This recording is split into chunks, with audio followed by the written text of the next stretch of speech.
Get out your Bible and read John 13:35. A special message is coming up next on Carolina People.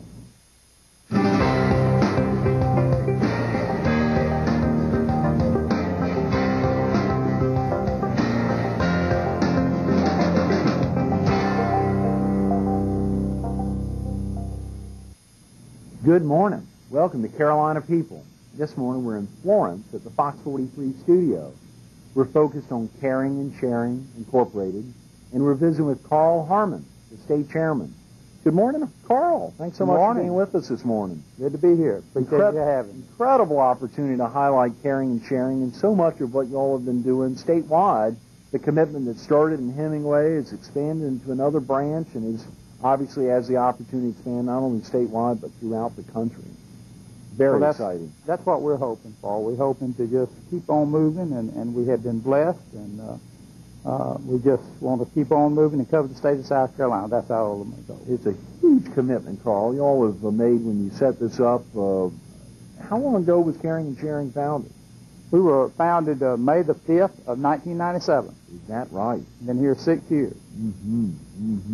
Carl, real quick about yourself. Were you originally from the area?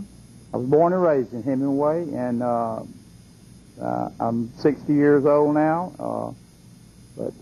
Yeah, I'm from the Hemingway area. I lived in Florence for a few years, but born and raised in Hemingway. Your family's still in the Hemingway area? Still there, yeah. Is that right? That's fantastic. What's it like growing up in a community and being there virtually your entire life? In this community, it was great. Hemingway is a great little community. I've always loved the country anyway, and there's just wonderful people that lives in that area, and I wouldn't live anywhere else. That's wonderful. That's wonderful. Carl, what's your line of work, and how long have you been in this industry? I work construction work, Greg. I've worked it basically all my life. When I first got out of high school, I worked with Locomotive here in Florence for about 3 years. But other than that, I moved back and got into the construction business, and I've been in that business ever since. Almost exclusively in Williamsburg County? Are you in Lawrence County a good bit, or all over the state? I've been all over the country. I followed it for a lot of years all over the country, but when this was started, I found out what was most important and was taking care of the Lord's work, and that's what we've been doing ever since. Yes. Caring and Sharing was founded May 5th, 1997. Who does it strive to help? We help basically low-income elderly people that live on $700 or less a month. And there's so many of them out there, it's unreal. Are there really? Thousands and thousands. Oh, my God. That's amazing. I had no idea that was, I mean, that's a good cutoff, to have a recognized cutoff to help differentiate. That's a big deal. I don't think most people, Greg, do realize how many people live on that small income, because we live in an area that's just like Williamsburg County, about 25% live on below poverty. In Florence County, about 18%. In Marion County, 23%. In Georgetown County, about 18%. So there is, we live in some poor counties, and there's so many people that need help, and we've been able to help quite a few of them, and I'm thankful for that opportunity. Absolutely, Carl. Absolutely. What are some of the services that you're providing to these people? We help them, Greg, in 3 different ways. One, we help them with food. We have a food bank. We're able to help them in that way if they meet the requirements. Also, we help them with their needs, such as paying a light bill or rent or something of that nature. And also, we work on their homes at no cost to them. We furnish the manpower. We have about 80 volunteers. We furnish the material and the manpower for this. And most of the jobs that we do for people, we set them up on Saturday, because most of our volunteers do work. They have a regular job, and they take one of their days off to come help the people that need it. Golly, Paul. You know, we ask viewers to pull out their Bible and read John 13:35, and I'm going to take it right off of your card. By this all will know that you are my disciples, if you have love one for another. And clearly you all have made that effort and are reaching out there when folks are working all week and then take their day off to give back to others. That's a huge commitment. That's really what we're all about, Greg. We're trying to plant that seed of love. A lot of times the people we go help on Saturdays, most of them don't come to us. we find out about them through another party. And the first question I hear when we go to them is, how much is it going to cost me? Unfortunately, we live in a society that everybody thinks everything you do for them is going to cost them. And when we tell them we're there because we love them, and it's not going to cost them anything, that's hard for some of them to handle, because we, like I say, we live in a society that just doesn't function like that. Boy, Carl, I'm just sitting here kind of shaking thinking about that. I mean, I'm sure that's very powerful, going there and letting them know it's not going to cost them, that you're there to help them. How many families or individuals were helped by Caring and Sharing last year? Last year, we helped 1,237 families. My God, it's amazing. And you've only been in existence a little, right at 6 years. 6 years. We started out very small. That number has progressed steadily every year. Every year. Do you remember, do you mind me asking, your first year of existence? First year, we helped 13 families. So from 13 to 1,237 over a little more than 5 years. That's correct. That is amazing. Just going into the 6th year, that is huge. How does a needy situation come to your attention? You said you find them, but how do you find out about their needs?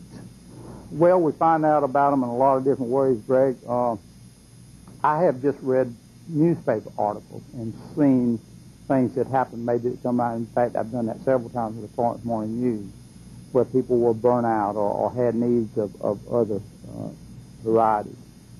But a lot of the people come to us through, like I say, another party. They are aware of somebody that needs help.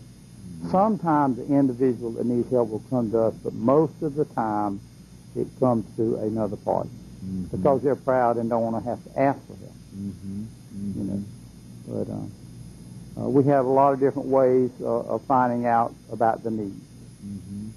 Paul, where does the money and material come from to help meet the needs? Help meet the needs of needy folks? Well, a lot of it comes, we have a lot of churches that help us. We have a lot of organizations, and I'm always available to go to churches and organizations, because I try to let everybody know what we're trying to accomplish, and that is help the needy in our area. We have individuals that make donations from time to time, and we're getting ready to have an auction, and that's one of our fundraisers, and that's going to be June the 7th. That auction is this Saturday, June 7th. Fantastic. That is wonderful. That's one of the biggest fundraisers we have, and it'll be at J.J. Mitchum Center in Hemingway, 1 mile west of Hemingway. Okay, well, that is fantastic. You know, all week we've been highlighting the senior citizens in Florence County, the Senior Citizen Association, thinking about so many activities here that are going on in the county for seniors. And then to think right now, as we shift into focusing on folks who are truly needy, who don't reach out, who you have to go out and find, that's been a gigantic commitment on your part, Carl. Well, this is something, Greg, how it come about is about 7.5 years ago, I had a dream one night, and the Lord brought this to me in a dream. I didn't think of this. That's why I always tell people this is the Lord's organization and not ours, because it is. He seen that the needs were not being met, and that's why you're in Caring Kids today. That's the only reason. Brought you in a dream. In a dream. When I was saved, He put me to work. That's fantastic. Can you give us some examples of situations of where you've stepped in to help? I know all those examples, folks aren't searching for you. You're really out searching for them. Can you give the viewers a sense of some of those 1,237 families you may have helped in last year? We had one, and I think that probably catches my attention more than any of the rest of them. And this gentleman, somebody else come to us about him. When I went to see him, he told me that he had not had electricity in his house in 17 years, which this day and time was hard to believe. But when I went to check on the cases, which we always do check on these cases, we don't just help anybody that says they need help. We check them out and make sure it's legitimate. But sure enough, it had been 17 years since this gentleman had electricity. He had a small little heater he warmed his food on, and that was his heat also. Just a few pieces of furniture in his house. And his house was in shambles, and it was just in very, very bad shape. So we went in and took 3 Saturdays and redone the whole thing. With new flooring down, new paneling, new ceiling, and new heating and air conditioning unit, and furniture also. That is amazing. Now, was that the shot that I saw on your website at Caring and Sharing? That was online.com. There was a shot of you standing next to I guess it was you standing next to a gentleman, looked pretty rough inside, to the next shot right next to it of a immaculate clean floor and new paneling in the house. That was one. That was one. That was one. And that was in Florence County. Is that the county that we live in right now. That we're talking about. That is amazing. That is amazing. A second chapter of Sharing and Caring has been formed. Right. That was a door that was opened last year, and Mr. George Eady, owns Carolina Heating and Air, is chairman of that chapter, and they have done great things this past year. They had a lot of work projects in the area that they serve, and so they had a great year for the first year. Are the two chapters working together on projects at all? We work together on the auction. That's basically the only one. They take care of their area, even though it's the same organization. They take care of their area, and we take care of our area. But it's all, I mean, if there was a need for financial from one to the other, it's all the same organization. And the auction is this Saturday, June 7th, at the J.J. Mitchum Center in Hemingway. Right. How would viewers who may be interested in coming down, can you talk a little bit about the auction? What are the hours, and how could they get information about it? All right, they could call me, but the auction, the viewing starts at 8 o'clock. Okay. The auction actually starts at 9 o'clock, and it will last until approximately 4 o'clock. And that's steady auctioning items. And we have everything that you can think about. People have been mighty good to us, and we appreciate it. We couldn't do it without them. You know, it's easy to find cases of people that need help. It's a little harder finding funding for this help. And that's why I try to go everywhere I have the opportunity and let people know that we need their help financially. We're a non-profit tax-exempt organization, but it takes both to make it work, you know, and people have been mighty good to us, but we're trying to expand again this year. And so we're asking people if they can to help. And you are a tax-exempt organization, so when folks are donating, that they can get deductions for that? Right, whether it be cash contributions or items or anything of that sort. Anything that they give, you know, donate to us is deducted. If a viewer here on Wednesday, just a few days before the auction, had something they may want to donate, could they still donate something? When's going to be the cutoff for auction items? Sure. We will be glad to accept any donations, whether it be materials or financial help, right on up to that time, and we could come pick it up. They just call us, and let us know where they live. And that number real quick, Carl. My number is 843-558-7966. Okay, fantastic. Well, I sure want to check into a couple more. A part of what you do for the needy involves food distribution. Where does the food come from, and what are the costs associated with this distribution, Carl? We get most of our food from Harvest Hope right here in Florence. They have been gracious, and it's just a wonderful thing that you have a food bank here in Florence. Their main office is out of Columbia, but we get all our food from Harvest Hope, and we get it for just a small maintenance fee. So our money goes a long way as far as buying food for people, because it's if we had to go out and buy it just from a retail outlet, we probably couldn't do it. But by getting it from a food bank like Harvest Hope, and I encourage everybody to remember Harvest Hope. They are like us. They depend on people helping them also. But they're fine people out there. Good for you, Carl. I'm glad you would highlight another group, Harvest Hope, because everyone's searching for donations at some level. But they obviously have to receive donations so that y'all can help distribute it. Just everybody working together. That's what makes it happen. Very definitely. Do you have a regular delivery service for those unable to travel? We will, most of the people come and pick up their food, but in cases where they can designate somebody to come pick up their food if they're not able to travel. In the extreme cases, we will deliver the food. But most people that are not able to travel, they designate somebody. As long as they are designated, a person can go and pick up the food for somebody else. And Carl, principally Sharing and Caring has been funded by you up to an early stage, and then obviously, I mean, as you're kicking off, a lot of this effort, both your time, everything was committed, but there are still folks who call you at that number to help provide donations or to help line up material to be donated, even for the auction. That, and also we always encourage people to volunteer. People that might want to spend a few hours of their time helping somebody in need. On one of our work projects, all they have to do is log on to caringandsharingonline.com, and we have a space there for that. They can sign up right online, and we will fill out a card for them, and we will be calling them. Caringandsharingonline.com.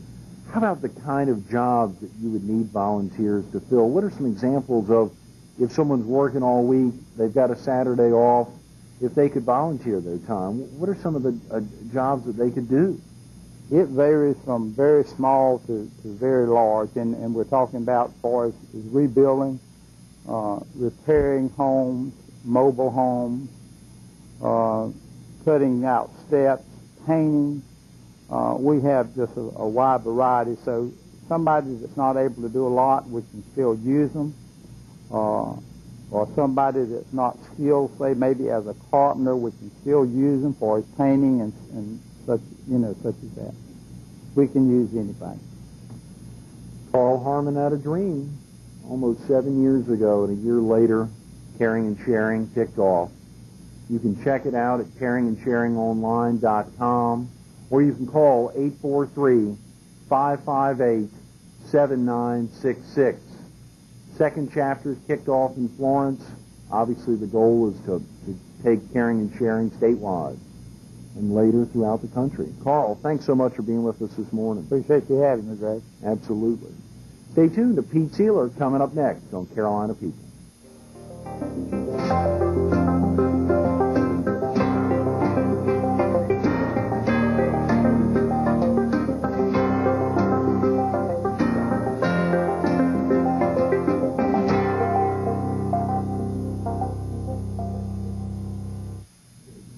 Good morning.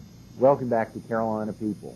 This morning we're at the Fox 43 studio in Florence, and we're focused on a man who's been in broadcasting almost 5 decades, Pete Sieler. Good morning, Pete. Good morning, Greg. How are you? Thanks so much for being with us this morning. Obviously, following Carl Harmon from Caring and Sharing was so exciting to have the opportunity to learn about what's happening down in Hemingway and how it's expanded into Florence County, and to see so much of what happens in communities when people work together to support the needy. And in some way, Pete, you've been involved in doing just that almost 50 years now, in investing your time in broadcasting. I wanted to share with viewers a little bit about that career. Well, I started out as a young man in high school. One day I walked down, they opened up a closed-circuit television station in Miles City, Montana. And I walked down there, and I was enthralled by the pictures on the screen. And one of the gentlemen that was there was one of the engineers, and he said, "Come on in." It was a cold December, and I remember that Saturday night seeing the Sid Caesar Hour for the first time, and I was completely captured by television, captured by the commercials, and captured by everything that moved about it, how well it, came across the screen. And it was a local television station, but it was like on a cable. Didn't bring any other stations in. And the local manager was a very good friend of ours. His daughter was in the same grade as I was, and he was a manager, and he asked me to stick around and wanted to learn it. So I learned everything from selling to promotions, even played part-time engineer, switcher, cleaned the films, threaded the 16-millimeter projectors, learned everything about television I could.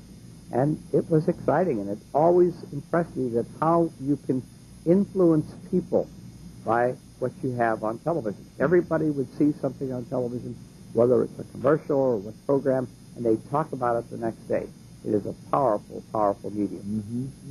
And this was where, Pete? This was in Montana? Miles City, Montana. Miles City, Montana. December 1st, 1956. Right. Let's talk about some of the other locations that first experience at age 15 that took you. Well, I worked through the high school years, and then I went to work for KTWO Television, Channel 2 in Casper, while I went to college at Casper College. And then when I finished school, I was approached by a gentleman by the name of Louis Moore, and he owned the theaters in Glendive, Montana, which was about 70 miles from Miles City, and the radio and television station. And he had been at the Miles City operation. He was at that time looking for a film director and a part-time switcher. So I went in, spliced all the commercials in, got involved in that, and then moved into doing more disc jockey work. And then I started hosting a kids program, and that was a very interesting challenge. This was a TV or radio? Both radio and TV. Oh, come on. Saturday mornings at 1:30 before the matinees, I'd go down and host Gate City Dairy program, where I'd have to do the spots, interview the kids for the birthdays and everything, and then we had a kids program on television. Kids would come down, we had the benches. It was like a cowboy thing, but I didn't dress up. The kids would come in and they want to be interviewed on television. Did the newscast for many years, too. Is that right? Yes. So this is in Montana. Montana. Then I became involved with Dave Ravines again, and we built KYUS Television, which was considerably the smallest television station in the country. And then I was approached in 1971 by Eli and Harry Daniels to come down to Rapid City, and I managed KRSC Radio and Television for them for 5 years. Became part of a group that built KEDN and KIVV, and was station manager there. Then became manager for KCWY Channel 14 in Casper. Built KXWY Channel 20 in Casper, and also built 2 satellite stations. Then in 1987, December, I went to El Centro, California, became manager of KUCY, and that is where I met your dad, and he became an owner of the station then. That's exactly right. I think recently, Pete, one of the new anchors of WPDE's come in from Yuma, Arizona. The El Centro is the El Centro Yuma market. Right. It's called the El Centro Yuma market. It's a hyphenated market. It's a very strange market. It's 2 time zones, 2 cities in 2 different states, and in fact, it's 2 countries because the third one is Mexicali. Right. You serve about 1 million... 1.5 million in Mexicali. And I was there from 1987 December till 1999. Then I came here and became affiliated with you and your station. That's exactly right. Now, Pete, interestingly, the owners before before my father and grandmother bought those 2 stations, the owners were formerly the founders of Esquire magazine, right? Right. John Smart was the owner. He had started Esquire magazine in 1933, and during the 40s and 50s, they were one of the largest magazine publishings other than the Time magazine. They had published Esquire magazine, which became very, very big. They also had a magazine called Cornet, which was in rivalry to Reader's Digest. Then they had a young people's magazine called Ken. And if you had probably gone to school in the 40s and 50s and 60s and may have been to the auditorium where they showed 16-millimeter films from Cornet, that was his company that produced all the children's films that were shown in theaters for years. That's amazing. Very interesting individual. That's amazing. Pete, almost 50 years in broadcasting now. We're 3 years shy of 50 years in broadcasting, and we've got about a minute. What is the most demonstrable change in broadcasting over that almost 5 decades? I think the switch to digital is going to be the biggest change. It's just, you had color TV, you had, going to satellite, but when you switch to digital, you're switching to a whole completely new format. You're talking about everybody's analog TV set's going to be changed. Television stations will be broadcasting in analog by, I think, 2012. So you're going to be talking about a whole new world of television. Picture quality will be better. It'll be more interesting to sell digital, because in some places you can multiplex the signal and have 4 signals instead of 1. You can have high definition. So the challenges are really immense there, and they look very interesting for the future. Well, there's so many changes in broadcasting. 2 days ago, the Commission gave their new ownership rules. Broadcasting landscape's going to change dramatically over the next number of months as stations are being swapped. Owners are reevaluating their instances, but to talk to a man, to sit here for a couple of minutes, to talk to somebody who's been in broadcasting almost 50 years, I just wanted to share here on a Wednesday some of the opportunities that you've seen in all the years in broadcasting. Thanks so much for being with us. Thank you. Stay tuned to more Carolina People coming up next.